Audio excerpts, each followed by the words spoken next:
Good evening, everybody. Good evening, Joe. Good evening, Darwin. Evening, Pat. Evening, Darwin. Hey, boys. And Okay. welcome along to this edition of SportsView on Monday, the 30th of March. And for those of you who are still in old time, well, it's 9 o'clock. On right time, it's 8 o'clock. So don't totally confuse you now. Hey, I'm well used to it now. We've been at this for 3 weeks. So, I know, yeah. It's amazing what something simple can do about time. Time doesn't stand still. You can join the program here. We're going live on Facebook, LinkedIn, and our YouTube channel, and you can join us anytime during the program with your comments. And the information is on the bottom of the screen there. So welcome along to whoever you are. We'll find out later on whoever you are later. Anyway, on tonight's show we have a look at the soccer as usual, and rugby, Formula One, golf, darts, tennis, and we'll have a little uh, what did I say? Remembering the first British athlete who won a medal on the track. She passed away over the weekend, wherever she's gone over yet. There she's up there on the screen. To read this, Mary Rand. She won a gold medal in the 1964 Olympics in Tokyo. I remember them well, of course, myself. I remember it. The I first, remember watching the colorized version of it. You remember they used to do a movie on the Olympics? yeah, And I remember watching it down in the Savoy, I think it was on. And that was the year that, was it Valery Borsov was the no, sprinter for the Soviet Union? the Peter Snell, the man in black, he That won. was New Zealand. Valery Borsov was I think Russian, the- Russian he was the sprinter. 100 yards. He was the Yeah. 100 and 200 yard. And he won the gold in the 100 and the 200, I think, as well. And then who else was in that Tokyo one? Well, we won a bronze medal, Ireland, that is, in '64. Jim McCourt in boxing. That's We won right. Yeah, we did. bronze. Would Lynn Davis have been in that in the long jump? Lynn Davis. Yeah, Yeah. it would have been probably in that time. By the Yeah. way, as we're talking about her, Mary Rand, who passed away on the weekend at the age of 86, good age. She competed in the 1960 Olympics as well, but she came to the fore. She was an outstanding athlete. She was a pentathlete as well, as a long jumper, and she won three. She won three. She was the very first female athlete, British athlete, that won three medals at the same Olympics. She won a gold, a silver, and a bronze, and And she won the gold in the long jump. Set a new Olympic record of 6 meters 52. do you ever remember in the immortal words of David Coleman, the commentary about Mary Rand No, as she's coming down the back stretch, as she just runs away from everybody? And no, in the immortal words, this is not me, this is yeah. David Coleman. And she opened her legs and showed her class Yeah, on BBC TV in live commentary.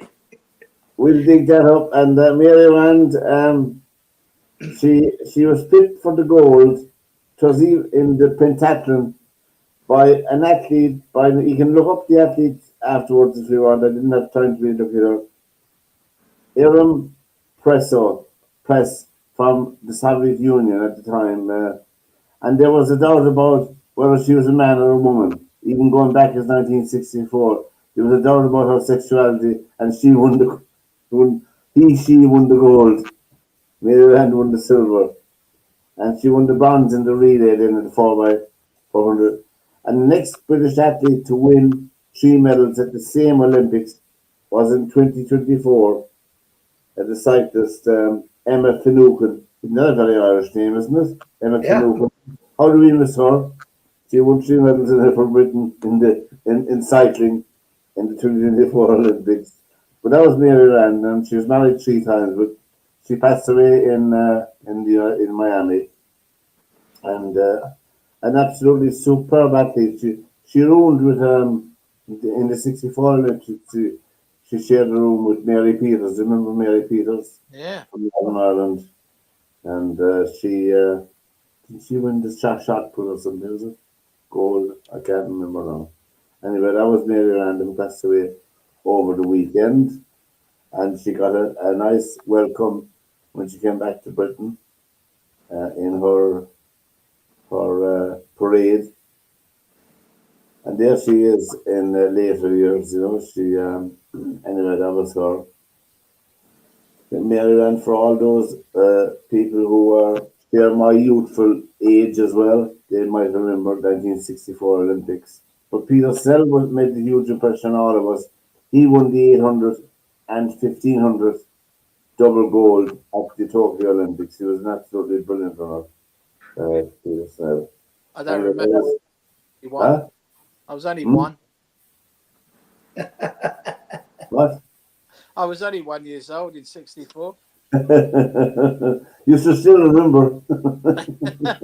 In fact, I probably wasn't one. I probably was only what was I? I was 63, so I would have been what 10 months old. Yeah, there you go. There you go. And during the week we had the international break from soccer, so there was no well, let's say no controversies in soccer over the weekend because the Premiership wasn't on. For the want of the There was some terrible refereeing in the Wales Bosnia game. Oh, shocking! I agree with you. I saw some of it. That I don't. Do you see it, Joe? I didn't see that one, no. That was nearly rugby tackles at some stages.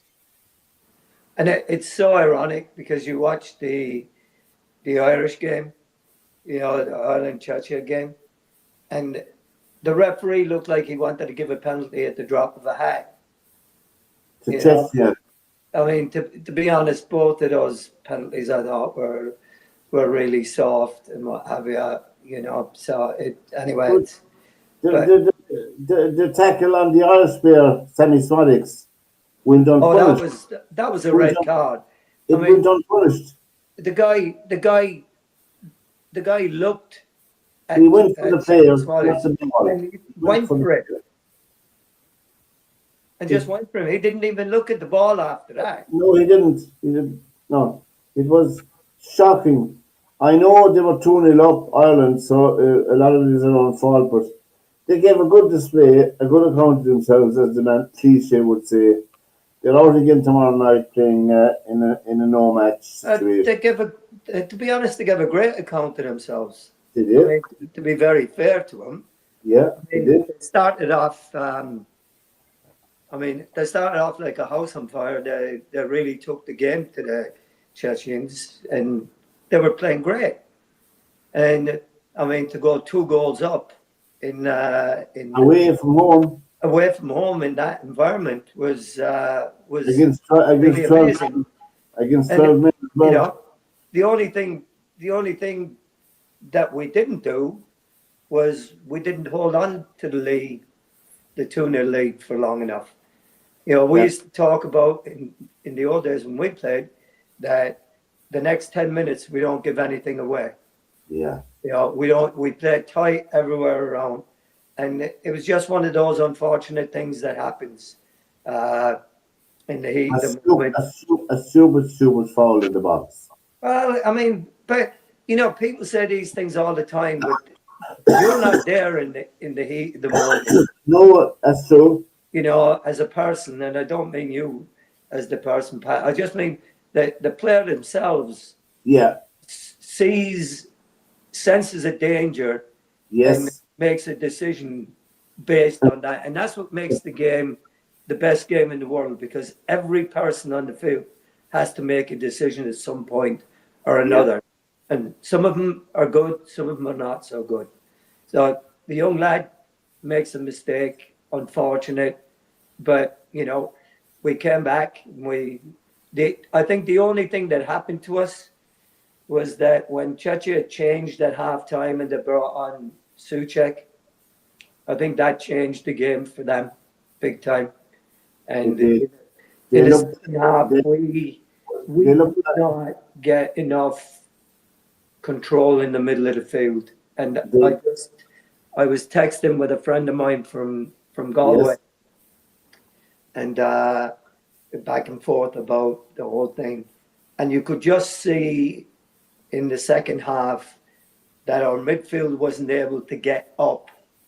We were dropping back in the shape of the 5-4. Troy Parrott ran his butt off up front trying to yeah, get on the end of things, but he could not win any headers because the guys at the back for Chelsea were just dominating everything in the air at that stage, and right. we weren't able to push up enough to get in touch with him to win second balls in midfield. So their midfield was winning balls all the time, and then they just kept coming at us and coming at us, and you always felt that there was going to be something in it for them. But by the same token, we hit the post. Their keeper pulled off a great save from a Troy Parrott header that if it had been an inch or two higher, it would have been a goal. And we'd have been, we'd have been celebrating now. And it was just unfortunate, like I've said before, I'm never ever going to call guys for stepping up and taking penalties and missing No, penalties no. because you have no clue what they're going through and the amount of pressure that's on their shoulders at that moment in time. And it, it takes great courage to do it because you know that if you're not successful, you're going to be vilified and it's unfair. Well, well, people will remember your name Well, for yeah, for the you know, wrong reason. But there's the check, there's a great story about Sunderland back in the day when Peter Reid was the manager, and Bobby Saxton was his assistant manager. Bobby Saxton was a player that had been around for the lower leagues for years and years, and had been a terrific coach. And he was a very very direct guy. You yeah, know, he calls a spade a spade. yeah, So Mickey Gray was one of the players that played for Sunderland when they played in the playoff final at Wembley one year. yeah. And Mickey Gray was always one of those fellas. He was out and about in Sunderland, and he was always saying, "Everybody in Sunderland knows me. Everybody in Sunderland knows who I am. They know this, they know that." Yeah. Well, they play the match anyway, and it goes to penalties. Mickey Gray takes a penalty and misses it. I don't know whether the keeper saved it or he put it wide or whatever it was. So they're all on the bus anyway after the match, and they're uh, all sitting there like all heads down and what have you. Bobby Saxton walks onto the bus and he walks down. Stops in front of Mickey Gray. Said, "Mickey Gray," he said, "if all of Sunderland didn't know you before this, they'll know you now."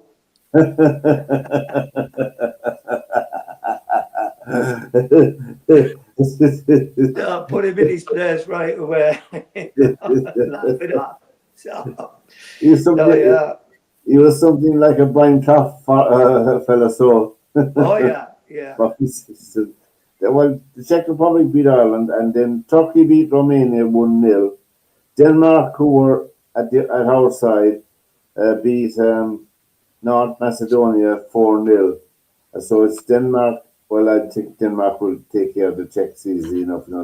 They're a team of plodders, Czech Republic, and that's not sour grapes. They're dreadful. They're one of the most unsporting and dirtiest team internationally I've seen this year playing. That's my opinion. Well, Bosnia in the qualifying had the most fouls. It was stupid, like 6 a game in the qualifying match. And the other night, I mean, they were body checking that Dan James. I mean, it was. Well, Wales are out. They were Terrible. beaten in a penalty shootout, and none of them were beaten by Italy, were they? 2-0, Yeah, was it? yeah. Italy beat them 2-0. or 2-1 or something. So Northern Ireland and Wales and ourselves are not going to the World Cup. England played a friendly on Friday night. My God, in Wembley, lads. Did anyone really see the match? Shocking. It was probably worse than any junior match I've seen recently. It They was. got they got booed off at Wembley, They were appalling altogether. and I don't necessarily think it was the players that were getting the boos. I think it was Tuchel for what he was trying to do. But I Well, mean, what I mean, what was he trying to do? I mean, Well, when you he's created this like he's create over the game with Uruguay and with Japan tomorrow. He's yeah, created two groups of players, the possibles and the probable. well, that's a right, good idea. And against Uruguay, he put out the possibles. And to be fair, if more than three of those were to go into the actual squad for the World Cup, I'd be amazed. but but isn't that the whole idea of playing friendlies at this time? Is It that is. you actually play players in games against opposite a kind of opposition that you might meet, I, and I mean, they, it always blows me away when, well, he doesn't try these guys, he doesn't try these guys, and then when he tries them, people are going, well, why is he trying them? Well, he's showing everybody that these people are not good enough, I think and that's the reality of it, So you have to at some point experiment, the only and, trouble with it, Joe, without interrupting you, the only trouble with it, I think all the way through, he's been saying that these guys have got to perform tonight to make it to the next stage, to go into the next camp for the Japan game. Yeah, And then what happened? Basically, you had 11, I forget the goalkeeper. They had 10 players out the front who basically were all trying to outperform each other, not just the other team. Foden was dropping back to get balls off Maguire, literally from 2 yards away from Maguire, yeah, because he wanted the ball to impress. You had two wingers doing exactly the same thing. That instead of just passing the ball on, they tried to beat the player 3 or 4 times. And when you're just like, and I agree with you, he's got to do it. But at the same time, I think the emphasis about if you guys don't perform tonight, you're not coming. Created 10 players who all went out to do their own thing and not play as a team. If that makes sense. yeah, no, I don't. I hear you. I mean, I know what you're saying, and I understand it. But I think back to the World Cup in South Africa when Sven-Goran Eriksson was the coach of England, and he got slagged off for never playing anybody in midfield other than Lampard, uh, uh, Beckham. Gerrard, and Scholesy, and said, well, he never tried. Well, Gerrard and Lampard can't play together, and he didn't try anybody else in there with him.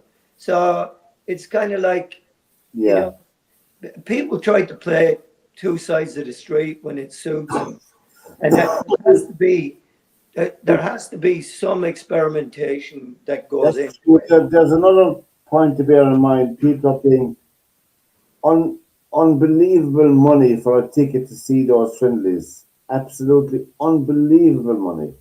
You know, was it how much was it? £150 sterling or something like that. Yeah, I think the cheapest ticket for an England game now is about 90 quid.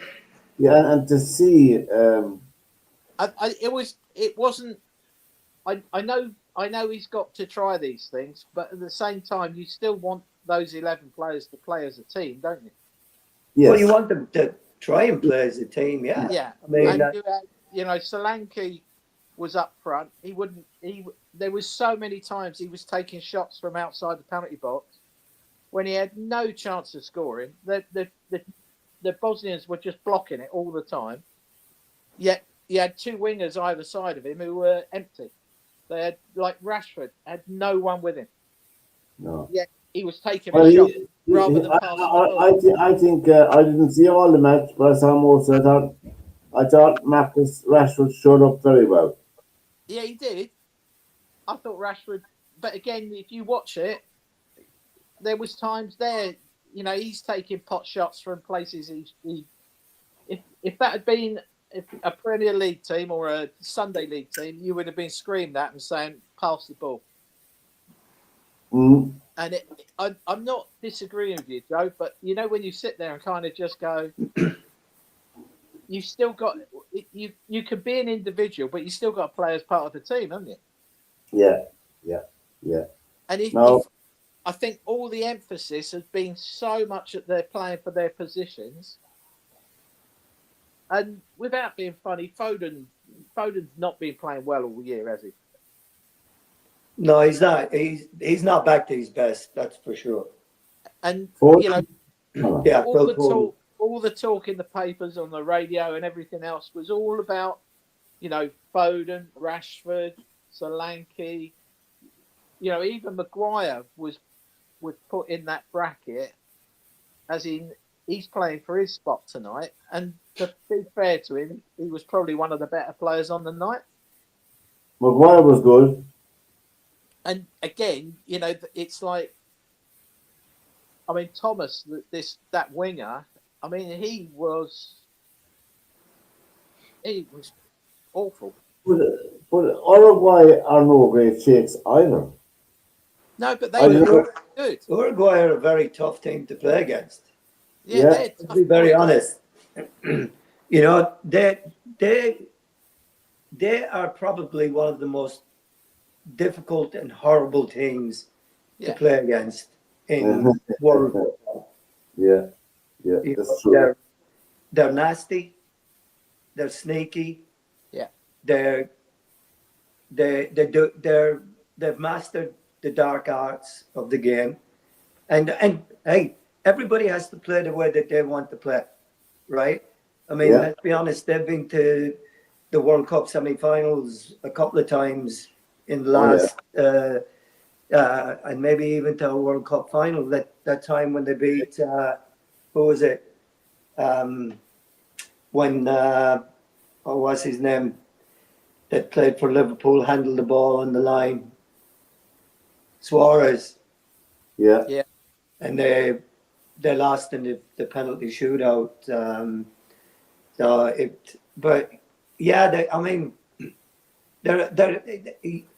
That is a game.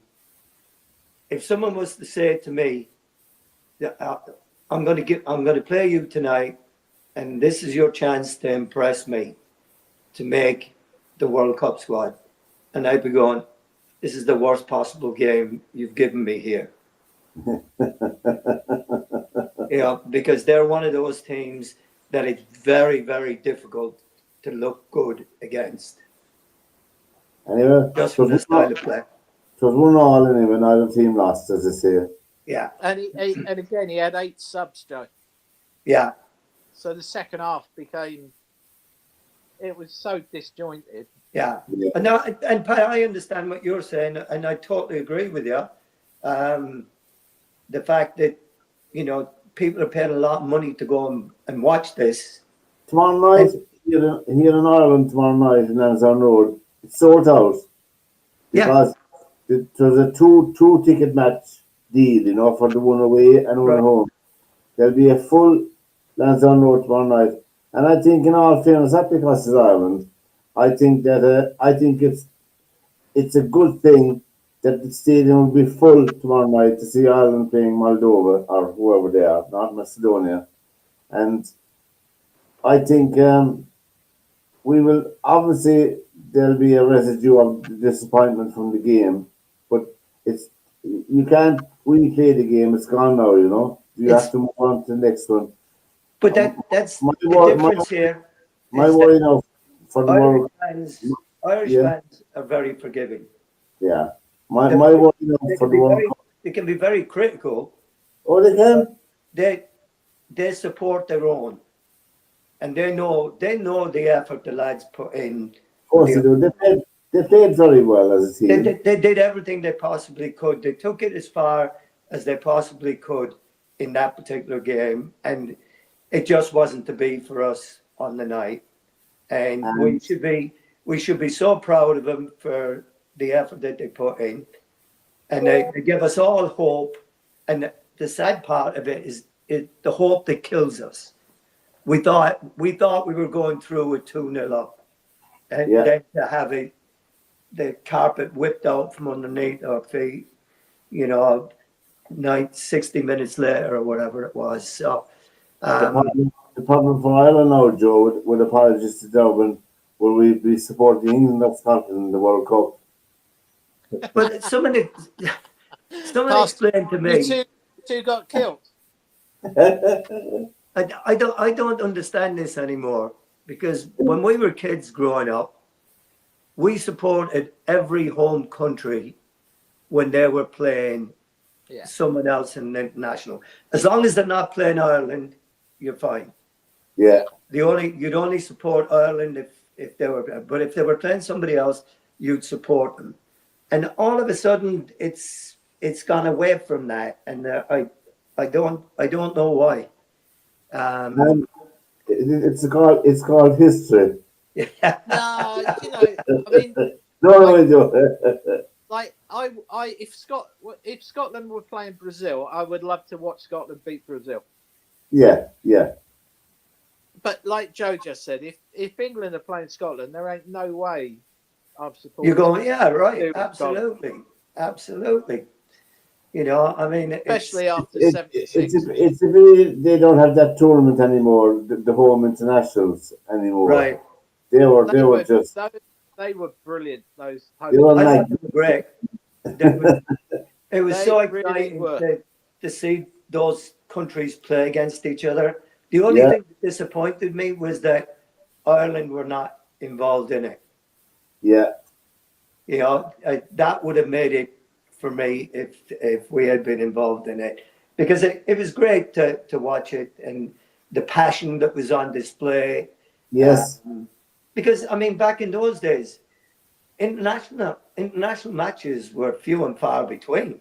Oh, they were. Yeah, they were.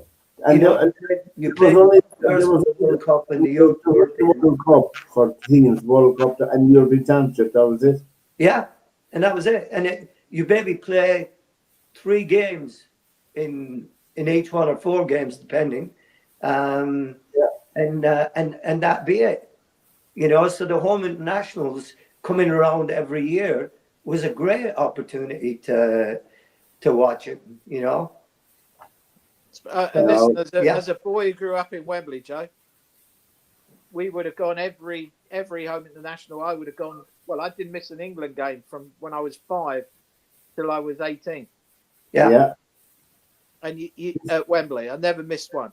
It's And the excitement.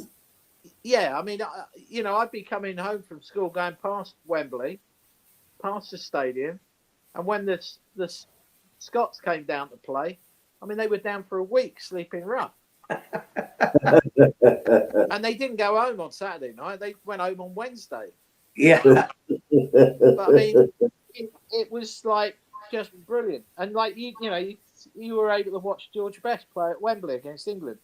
Right. Yeah, that was just magnificent altogether.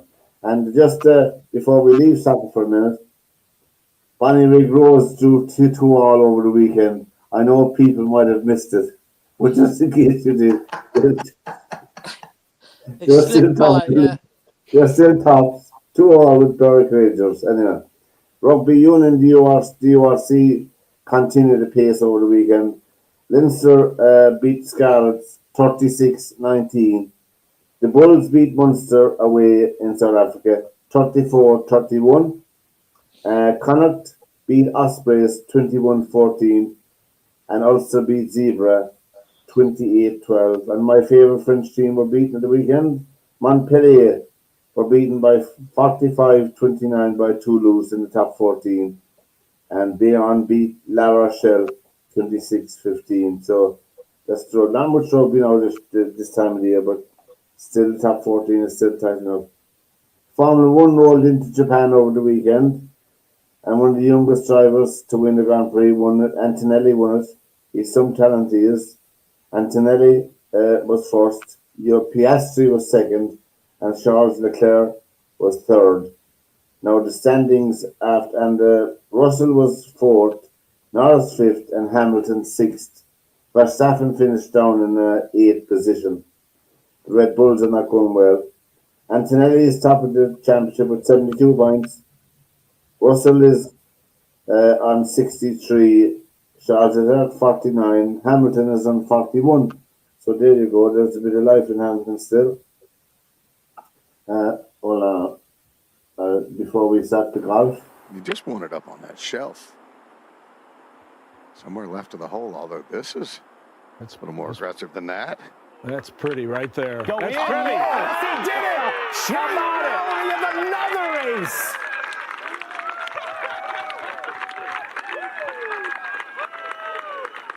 Where will he make one next on the PGA Tour? That was Shane Lowry in this 1-1 and the Houston Open. I mean, it was traumatic, and not traumatic, it was an emotional win for Gary Woodland on a personal level because he had cancer in the brain and he had an operation a couple of years ago. But I can understand the emotion of it. He won the Houston Open on minus 21. Incredible scoring again. 64, 63, 65, and 67. Now, Lowry only finished 28th, and he had 4 rounds in the 60s. Riddle me that. He finished at minus 7, 69, 67, 69, and 68. And he won 60 grand, $60,000 for his weekend on the Houston Open. Gary Woodland won $1.782 million. So, I mean, I know he's crying for that as a win. Houston Open used to be a big event. It's not quite as Yeah. big now as it used to be. I Yeah. mean, it's still a big event, don't get me wrong, but it wasn't as big as it used to be. On the DP World Tour, Alex Fitzpatrick, is he anything to Matt, is he? Yes, his younger brother. Is he? Yeah. I didn't know it. And he has the English flag. He has the English flag after his name. Yeah. Oh. I thought Matt Fitzpatrick, I thought they were Scottish, were they? Oh no, I'm No, mixing up with them. He's English. They're True Blues. From like Liverpool, Manchester, somewhere around there. Yeah, Yeah. Yorkshire. I think he's Isn't he from Sheffield? Sheffield, yeah. Yeah, I thought it was Sheffield. And he won the Indian Open and the DP World Tour. $375,000 he won. -9 he won that. The ladies tour was in America, the Ford Championship, I think it was called, the Ford Championship. Hyo Joo Kim from Korea. You'll have to look up her name myself. I'm not very good at Korean names. She finished on -28. She shot a pair of 61s. 61? 69 and 69. I'm winning it, and what's her name was runner up, Nelly Corda. Nelly Corda had a good tournament, she's back to form again. And in the Old Fogies Tour for all of us, I know in the Senior Tour, the Hogue Classic, Stuart Sink, top of the pile there, -19. 3 rounds, 66, 62, and 66. Padraig Harrington was down the field a bit, man, -8, you know, but Stuart Sink won that. And then in darts, the Belgium Open was won by guess who? No, it wasn't. Luke Littler didn't win it. That's the headline. Luke Littler didn't win it in one of their websites. It was Luke Humphries won that Belgium Open. He beat Johnny Caden 8-6. 25 grand to the winner. £1 sterling, I tell you. God, I should have kept playing darts. The tennis in America, the Miami Open, one of the big 1,000 events was the Doper won the men's. That's Sinner. He beat Leheke in the final, Alleged. 7-6. Oh no, it is true, sure. It was true. Sabalenka won the women's. Sabalenka beat Goff in the women's. She did the 6-2, summer 4-6, double. 6-3. Hmm? They call it the summer double, don't they? Because Yeah, she won at Palm Springs, wasn't it? yeah, and Indian Wells Yeah, and Indian Wells. Miami. That's it. Yeah. Indian Wells and Miami, yeah. She's going very well, you know. She's a good player. And as I said, Leheke is catching up to the top two, you know. He seems to be the new but there's a very big gap. I mean, excuse me. Novak Djokovic will be 39 in May. And in the world rankings, you have Alcaraz, Sinner, and then you have Djokovic. And all the other young guys are down below them. No, it's astonishing that they're not bridging that gap, if you know what I mean. The other players on the circuit. I mean, It's got I it's got to be intimidating playing Djokovic, though, isn't it? yeah, You but come know on. what his record is when you go out to play him, don't you? Well, And he can still play, can't he?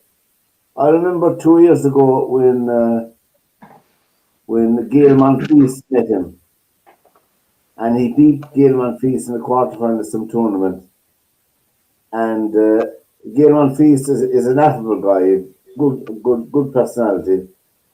And he said, "That's the 19th time you have beaten me. I've played you 19 times, and you've beaten me all 19 times." I got a T-shirt made up, 19 times, 19-0 But for Gael Monfils. in any sport, you've got that intimidation factor, haven't you? Of course you have, yeah. You know, whether you're playing football or golf or tennis, there's Woods in his prime. He was probably 4 shots up on everybody before he even teed up. The poor man was in trouble again last week, Tiger Woods, off the golf course. Yeah, those 4-wheel drive Range Rovers don't stay up, do they? I think he should be confined to the golf buggy maybe driving it. It might be better. I don't know. There's loads of question marks there, isn't there, Joe? Huh? I don't know. It's the whole thing with it. I was thinking about that on a more serious level. If somebody has a serious problem with drink, and we're a country that can give you expert advice on drink as a nation. Ireland can. That man, he needs help. He doesn't need. The thing though was that, and I've been reading up on it. Yeah. That he wasn't drunk. No, they reckon it was something else. Yeah, they? he hadn't been drinking. So he blew a breathalyzer, and he blew 000 on the breathalyzer. What he refused to do was give them a urine sample and a blood sample. Yeah. And that's what's got him into the situation that he's in. But the word is that he is taking so many painkillers and stuff like that. Yeah, that's what's affecting him. Yeah. And that was probably the cause of it. Now there could be something else going on as well. But of course, as soon as anything happened, he lawyered up, and that was that. But by the same token, what I don't understand, and again, we talk about these personalities all the time that are in the public eye, that are making mega bucks, and they go out and they get themselves in trouble. Why do they not have a driver? I don't understand it myself. I don't understand it. You are earning enough money to have somebody drive you around, and then you're free to do whatever you want because somebody else is getting behind the wheel. So I just don't understand why. But on a psychological level, Darren, I mean, he was one of the most recognizable faces on the canvas for years and years and years, and all the adulation, all the on and on. And it must be very, very difficult not to be that person anymore. But he was never raised to be that person. He was raised to be what he actually is. His father kept him apart from everybody else. Yeah. His father, well, Darwin, you know this better than anybody. You've been around him. I mean, I've played with him, and there's What kind of a character is he? it's wrong to say there's nothing nice about the bloke, but he is so introverted when he's playing golf that you're invisible. You don't exist. Right. Yeah, And closed. don't forget, I mean, he's lived his whole life. He's been shaped, I nearly want to say brainwashed. But, as he's a 4-year-old kid who's got a talent at playing sport. And he's good at golf, he's good at basketball, he's good at everything. But he's going 3 times a week as a 4-year-old to a US Navy psychiatrist who looked after the Green Berets and the Navy SEALs and everything else. He was going 3 times a week as a 4-year-old about psychology. And he's been molded, whatever you want to call it, into what he was. And he's surrounded by people, and he always has been surrounded by people who will never tell him the truth. He had a manager who created A bit like Elvis Presley. millions for him. I mean, he was being paid by Nike $48 million a year to wear Nike gear.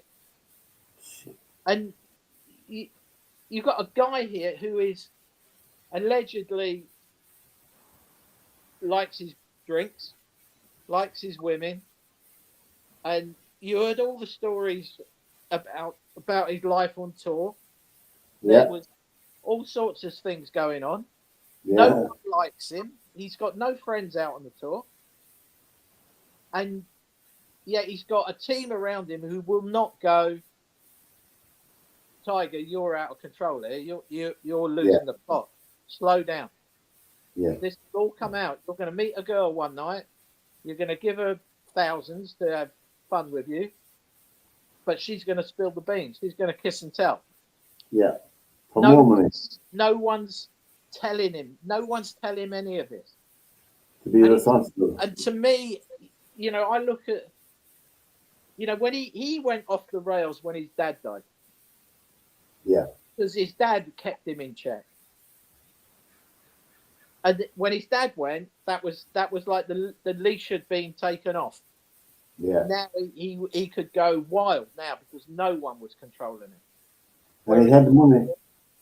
But I mean, think about it. If these people surrounding him, none of them want to tell him the truth, because if they do, they'll lose their job. Yeah, and he's the cash cow, isn't he? Yeah, that's exactly it. So you've got a manager who's creating millions for him, but taking 25% out of everything, who's earning millions himself. And do you shoot the messenger? Do you take the goose away from the golden egg and all the rest, all these silly cliches? But at the same time, Erin, the wife. Yeah. Nordgren, is that her name? Yeah. Nordgren. Strong, northern Swedish, not taking any messing, and realizes what's going on and kicks off. And goes and breaks it all up and stops it. And again, now he's totally out of control again now because he's back to being a single bloke. Yeah. What age is he? 50? I think he's coming up. No, he's probably about 45, 46, I think. Yeah. He looked. He looked. He's He got looked no thoroughly safe. personality. Hmm. He's got no personality. No. I mean, to be out on the tour and literally be able to say that no one really likes you, that's a sad indictment on your character. Well, it is. Yeah. It is. Yeah. It is. Because even though you might not like certain players, there's other players you get on with. You look at, I mean, we can go back on to talking about it. The Ryder Cup, they struggle when Woods was in the Ryder Cup. They struggled to find a player to play with him. Yeah, they did. And you sit there and kind of go, how can you struggle to find someone to play with Tiger Woods in a foursomes or a four ball? If you're playing in a team event and you've got a guy that doesn't buy into a team concept, then you've got. He's 50, by the way. 50, is he? He is 50, yeah. He can play in the seniors tour, so. Yeah. But again, But he's not even able to walk, is he? No, I mean the car crash, the one that happened in California. Yeah. He nearly lost his leg. Yeah. He did, yeah. And other than his money could pay for the best surgeon in the world to put his leg together, and it might be all metal and all the rest of it, but he's never going to be the same player. No. And like you said, Joe, I mean, all the comments in the papers and everything else is about that they're kind of putting drugs as the word. And you can see that he's probably addicted to some kind of painkiller. Yeah. He must be the painkillers. Yeah. Pain. Oh, yeah. Opiates, isn't it, is what you've got in America. It's the opium issue, isn't it? Yeah, you don't roll a car without pain, Well, he didn't just roll that car in California. He rolled that down a crevasse, down a ravine. Yeah. Yeah. And his leg was half hanging off. There was actually a good article in the Irish Independent yesterday about him, talking about if Tiger had been at the if Tiger had announced last week that he was going to play in the Masters, there would have been a huge hullabaloo about the whole thing. Now, after all this has happened, it's going to be a circus if he shows up. Yeah. Because nobody, all they want to do now is talk to him about what's going on. Well, he won't do anything golfing wise in the Masters. Yeah. Oh, I mean, that's the beauty of the article is the article goes into some of the kind of the finer details of the game and of how it's affecting his injuries are affecting him in the game, because when he swings fully through his shot, then he has to turn his wrists a certain way so it won't hurt his knee and things like that. Apparently, he's still got a ruptured Achilles tendon that he's walking around with and stuff like that. So you're looking at this and going, this guy's never going to play a high level again. No. I mean, not the level that you're talking about and what have you. Anyway, it's very sad to be going on like that. It's very sad. I find it really sad that he's kind of lost. I think he's lost, but I think again he's lost because no one will try and find him. Yeah. But if your family brings you up like that is their fault. I mean, that is a form of abuse right there. That you're looking at in terms of he's socially probably great. Awkward, yeah. Awkward, inadequate in some ways and what have you. And it's a little bit like Michael Jackson was. Yeah. And Elvis Presley. Yeah. It's the same type of thing, just like you said. They never grow up. They're still little kids at half. All you can hope for is if he has a few good friends, even one would do. They would And pay that's attention it. to the man. You need a good friend to be able to tell you, hey, get your act together. Yeah, but if you go watch Joe, if you watch him, he goes to basketball matches, he goes to ice hockey, but he's not in the crowd with a couple of mates. Right. No, He's sitting there with Michael Jordan. Right. He's sitting there with Wayne Gretzky. yeah. He's not ever surrounded by normal people. I mean, when you contrast the American Ryder Cup team, as you said, and the Europeans, you have Lowry, you have McIlroy, always together, and other people. I But mean, you've got that whole Ryder Cup makeup is so different. You've got two teams that couldn't get further apart if they tried. Yeah. And then one's a team and one isn't. yeah, One's a that's group true. of golfers who get together. Yeah. Then you've got a team from Europe who are a team from Europe. And No, it's you know, to have, I can't remember which Ryder Cup it was. I can't remember. I think it was Tom Watson was the captain, and he actually went into a press conference saying, "I'm really struggling to find someone to play with Tiger Woods." And how can you have 11 other players who doesn't want to play with the best player in the world? Right. But was that the one when Phil Mickelson threw Tom under the bus? Yeah. yeah, and rightly so.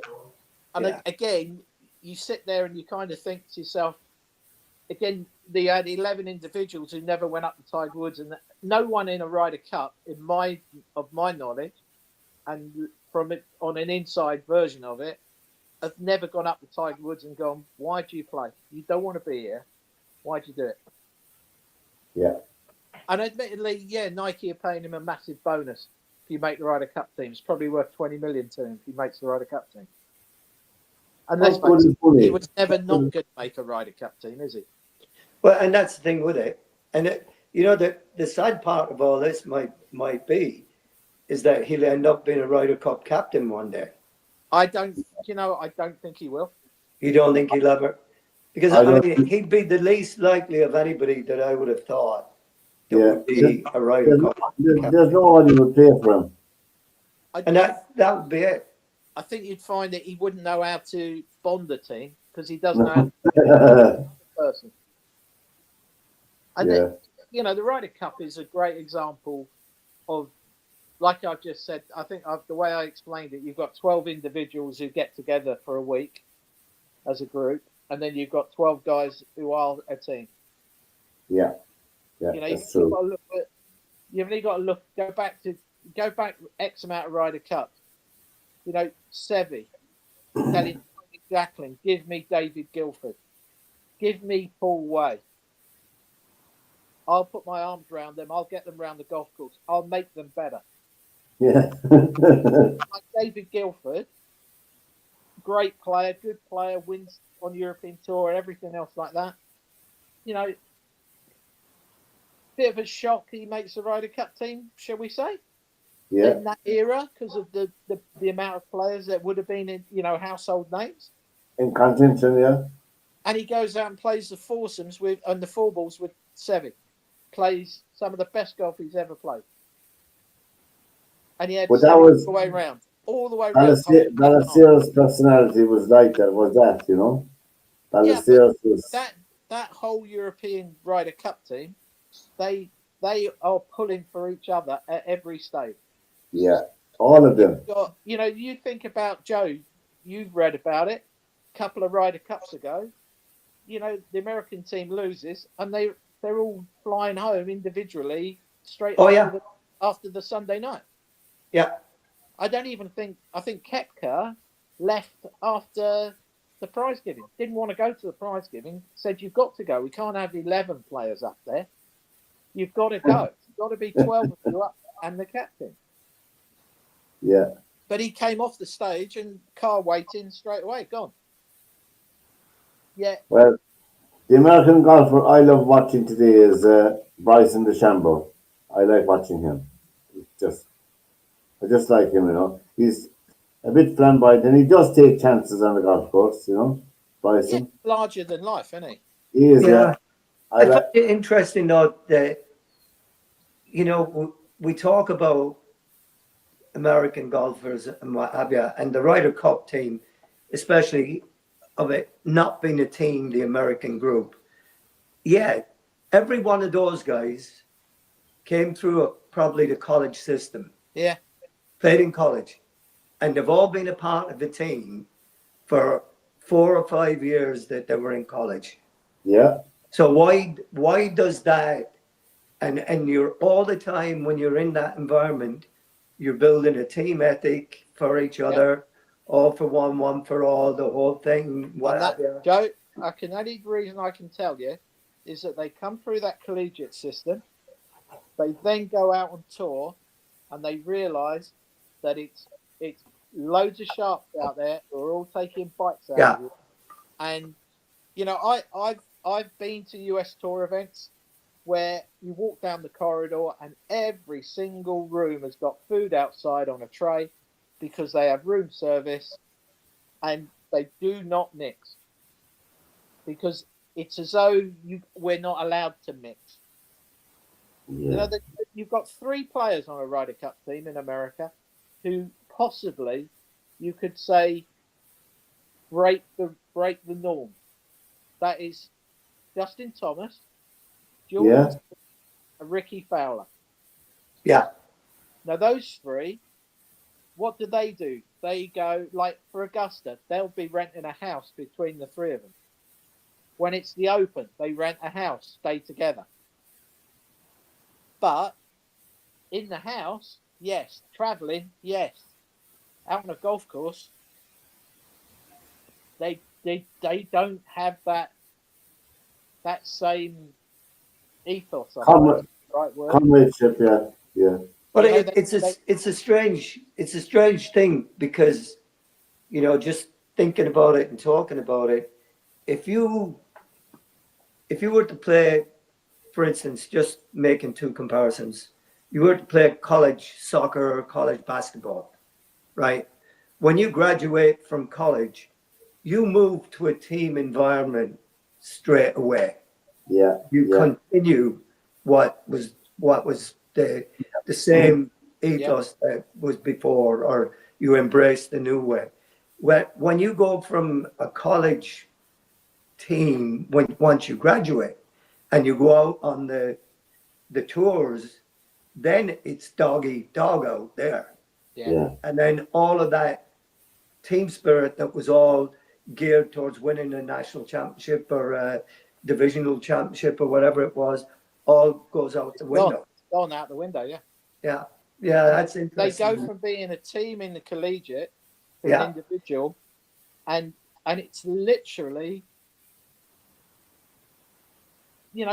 one putt around will you could miss the cut Yeah. from 1 putt per round. So you could miss the cut by 2, and it's not 2 drives, that's not 2 bunker shots, that's 2 putts. Yeah. That's what it boils down to. It's nothing to do with the driver. It's nothing to do with your irons. It's your putt. So if you miss the cut by 2, you in 36 holes, you could sit there and go, there could be 10 chances that you've missed where you could have holed it, but you didn't, or it lipped out. All these different things yeah, happen. But in the end, it's 2 putts. To miss the cut by 1 is 1 putt. And that whole American system, I think you've just hit the nail on the head, that you've gone from that collegiate team effort to suddenly, actually, no one's talking to me out here. I haven't got any mates out here, even though my college mates, Patrick Reed's a great example. He was a collegiate player, went out on tour. All his collegiate team went on tour at the same time. Do they speak to him? No, they don't.